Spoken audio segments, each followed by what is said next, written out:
Well, hello everybody. Welcome to me, your host, Christian Watson.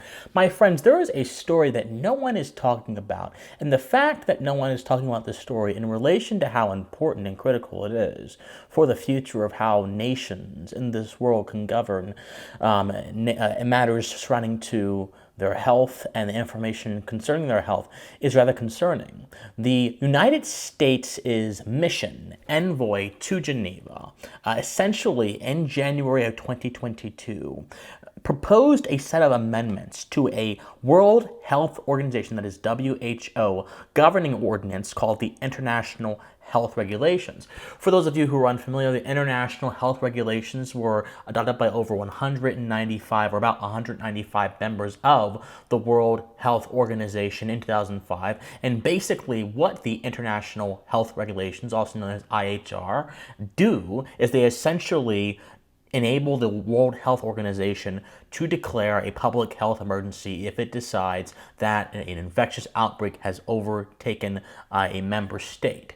Now, generally, and before a recent push by bureaucrats within the WHO, this meant relying on the consent of the nation state to go ahead and enact these changes. Because the WHO, my friends, is meant to be a collaborative enterprise in which member nations can share information relating to health, relating to healthcare, share technology, and hopefully create better and more interlocking strategies to handle things. Well, the problem with all of this is a few things. Number one, even though something may appear to be something in theory, how it happens in practice almost always will determine its merit or not. People may say, well, what if the theory is poorly executed? If the theory is exactly executed and there are poor results in practice, you cannot blame that on the poor execution of the theory. And the theory here is that there should be a globalized network of people, of nations, that share health information and therefore conduct health-related matters on a globalized level. And we are seeing the consequence of that in practice, and it is not pretty whatsoever. As I mentioned before recently, and still right now, if these changes don't take place, member nations have to give their explicit consent for the WHO to do certain things. However, if the United States, under the tutelage of Joe Biden, gets its way, the World Health Organization and a few of its bureaucrats will be able to unilaterally impose their will upon the member state without getting their prior consent. What do I mean? So on January 18th, 2022, the United States Department of Health and Human Services proposed amendments to the IHR, the International Health Regulations. And these amendments are as follows. Number one, they want to amend the Article 5 of the IHR to make sure the WHO can develop an early warning criteria. Now, this early warning criteria will essentially allow it to establish a risk assessment for a member state to determine, if their country is close to a pandemic, or how to model how a pandemic might or a virus might progress in their country to see that if it will become a pandemic in the first place. Now, of course, this simulation, this modeling has absolutely no relationship whatsoever or with the transparency from other people. This is going to be conducted unilaterally if this amendment passes as it is currently proposed by the United States. So the WHO and its bureaucrats can essentially decide the best way to understand the progression of a virus or a pandemic under its own jurisdiction, not at all ceding to the advice of any member state. That's concerning. If a selection of people in an organization can decide things for the organization, is it truly a cooperative enterprise? Also, the WHO is going to be able to rely on undisclosed sources, at least for a certain period of time, that will go into its consideration of if it should declare a public health emergency or not. So essentially, the WHO will now have the ability to not disclose certain sources that may justify its reasoning behind saying there is now a public health emergency in a member state. Again, this is concerning. Public health emergencies are typically taken by governments to lead to certain types of legislative action that can indeed impugn upon the rights or movement of certain people, impugn upon the economic energies of people in those countries in the world. These are not things to be taken lightly, but the WHO now wants to shield itself behind its own wall from transparency from its member states. Again, if this amendment passes, now this amendment is going to be taken up at the 75th World Health Assembly, which is going to happen in Geneva at the end of May. As of the posting of this video, it is not the end of May yet, but this thing is coming on the horizon. A few other things.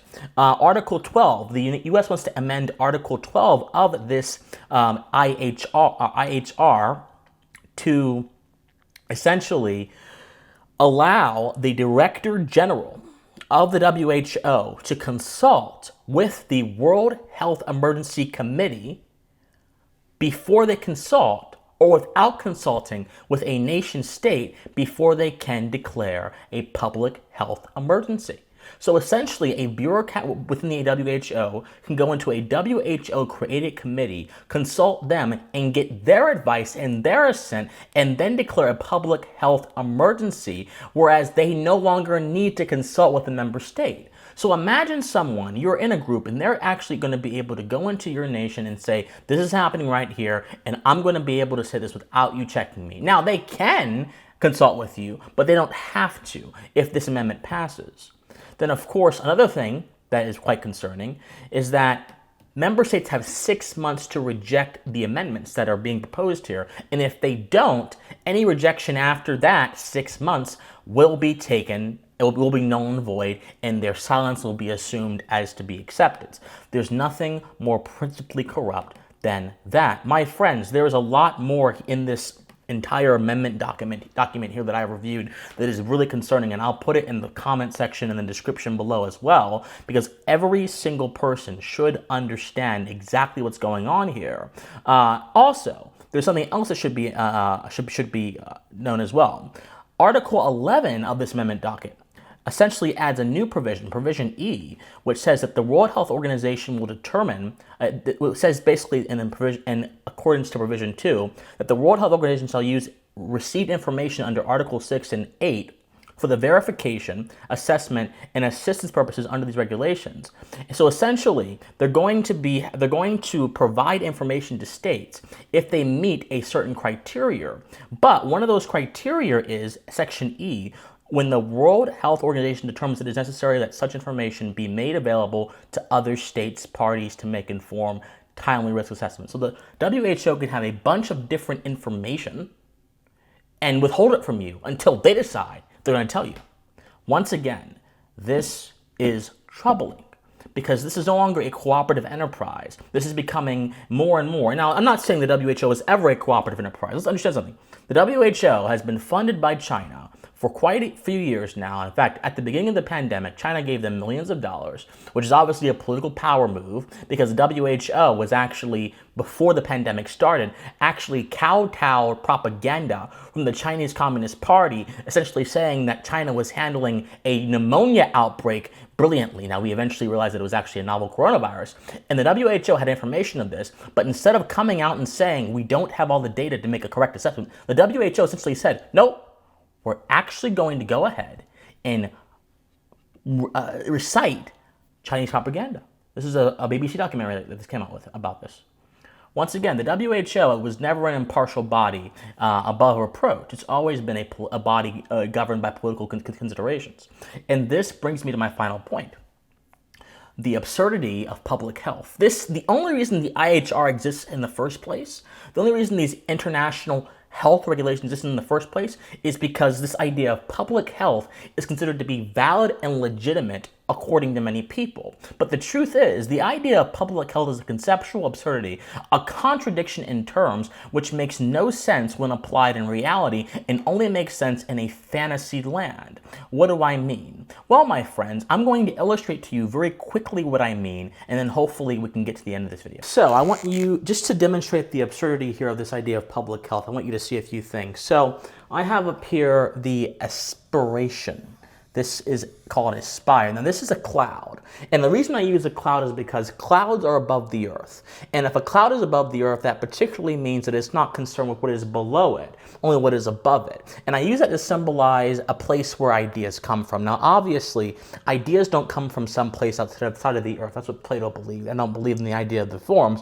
But I do believe that some ideas are so detached from reality that you could say that they come from a place outside of the earth, although they simply come from our fantasies, which are very much of the earth. Now, the aspiration sometimes will come into the hands of a group of people, a collective, and those people will then aspire, no redundancy intended, to enact what is up here, down here, and they will then try to impose that upon the individual. So what I'm saying is this about public health. The idea of public health is this idea that health, since there are some widespread implications to it, like pandemics and communicable diseases, is inherently something that involves the public. It is therefore a concept that can be estimated collectively. But the truth is, this is the real. The real is you. A lot of conditions in the world, as it relates to humans, flow from the individual, including one's health. No one's health is the same as anyone else's health. Everyone has different heights, different dietary needs, different BMIs, different everything. Health is individuated to one person's individual circumstances. And it takes a group of people to reject this fact and then impose their interpretation of that real condition upon you. Hence, the invention of public health. The problem is, it is an absurdity, because when you try to rip a condition from its intentional and original place, you make the condition something other than what it is. So in all reality, public health has nothing to do with health and everything to do with how political power interacts with your autonomy and your governance over yourself. Hence, this sort of collective versus individual dimension going on here. Public health does not exist. Now, some may retort, well, Christian, what if there is a pandemic that impacts more than you? That may be fine, but guess what? Every single individual is going to handle that pandemic differently. This is even proven empirically with COVID. Not everyone had the same reaction to COVID that anyone else did. Many people had different reactions, some mild, some severe, some nothing at all, some asymptomatic. And this goes back to the idea of health being an individual condition based upon your individual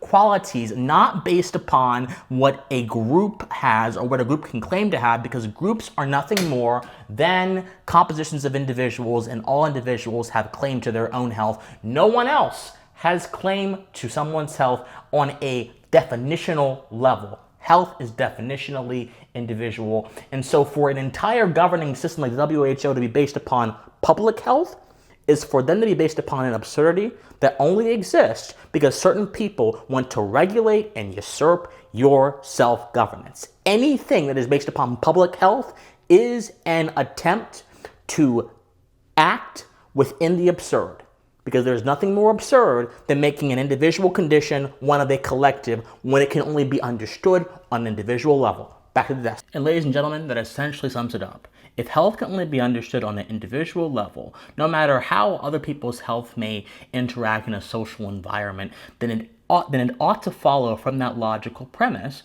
that we consider health on an individual level, or else we're considering something other than health. We're considering a absurdity, a linguistic and conceptual confusion created by people for good or for ill. I don't know their intentions, but I do know the intentions of these governing boards, created by people to give them power. And if someone creates the basis for their own power, they can continue to amend and push that basis to its limits, because it essentially has no limits, because it's not based in reality.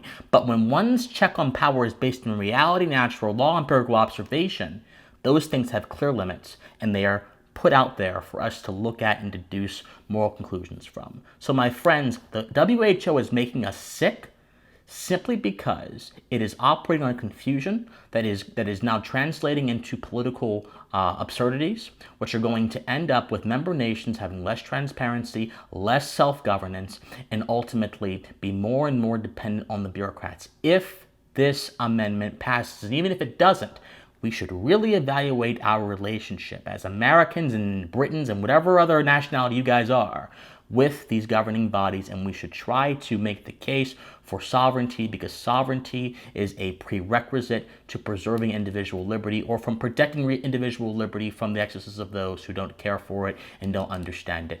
Think on it. My friends, I love you guys so much. If you love me, patreon.com/PhilCWatson or PayPal, officialcwatson@gmail.com. You can join my Discord, comment down below. My locals, christianwatson.locals.com. Please like this video. Please subscribe to this channel. Please share this video. I love you guys so much, and please stay pensive. Bye, guys.